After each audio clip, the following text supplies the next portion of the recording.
Okay, Mr. Burr coming at you. Looks like I'm in some kind of weird bunker or something, like the Blair Witch is going to attack me, but I'm just sitting at my house.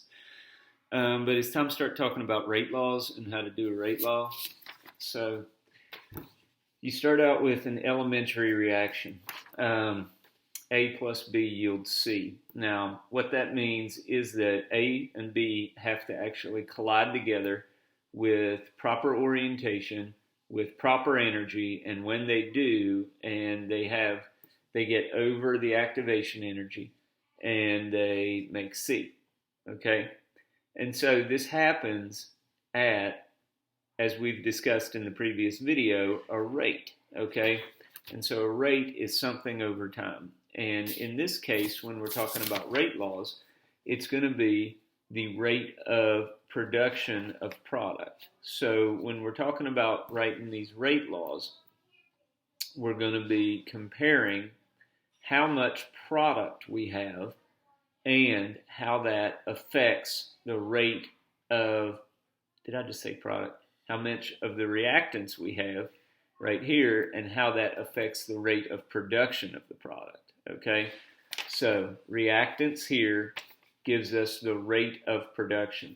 Now, if we apply our knowledge there, that if we increase the amount, the molarity of the reactants, it should make the reaction go faster. Unless, of course, as is the case sometimes, that reaction has no effect on the overall rate of the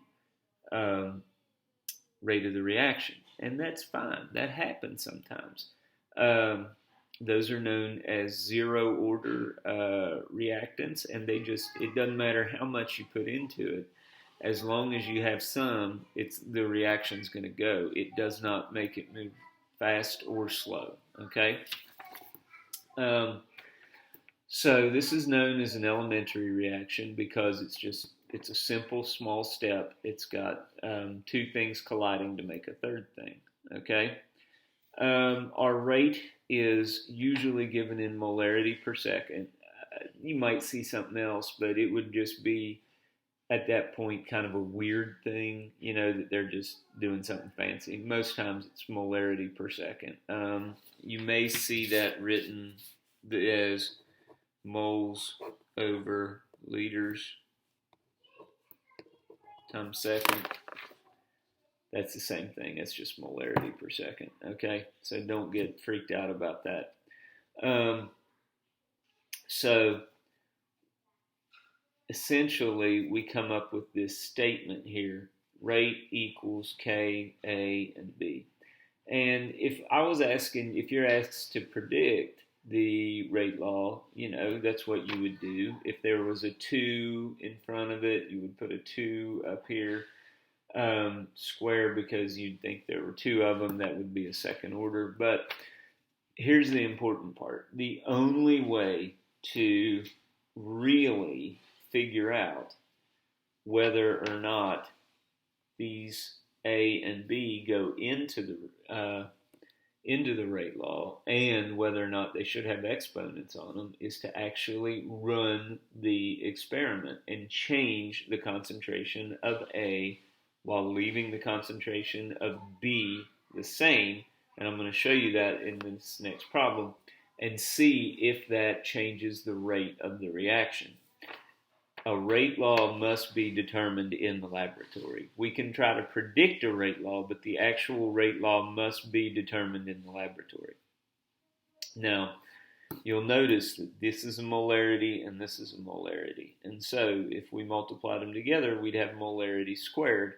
And so, that's not going to give us our molarity per second.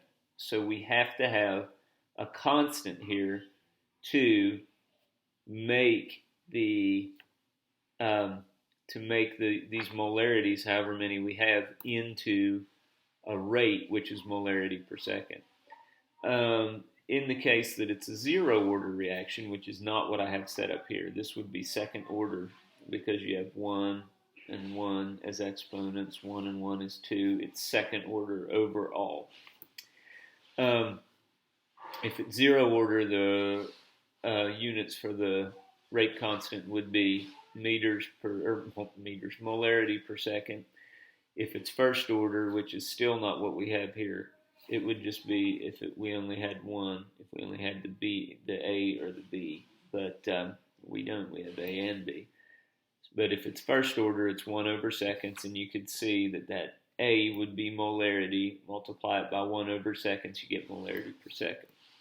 Second order, which is what we have here, because we have an A and a B, so that's A to the first power, B to the first power, 1 and 1 is 2.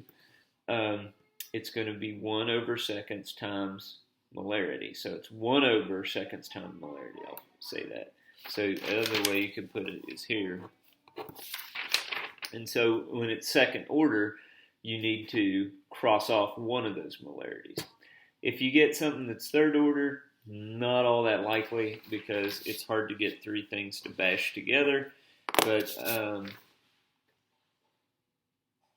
it's 1 over seconds times molarity squared. And the idea is you just figure out whatever your order is, and then you put a molarity on the bottom. If it's second order, you put 1 molarity on the bottom to cross 1 off, so you have your rate, okay? So this is the form that this is going to take. You know, and it's easy to, when you start doing these problems, it's going to be rate equals K, and then we're going to have these reactants here, okay? And so you'll have a table, and you'll use that table to come up with a statement that looks like this. And it may seem like gibberish right now, but when I start doing the problem for you, you're going to say, I get it. I understand what's happening.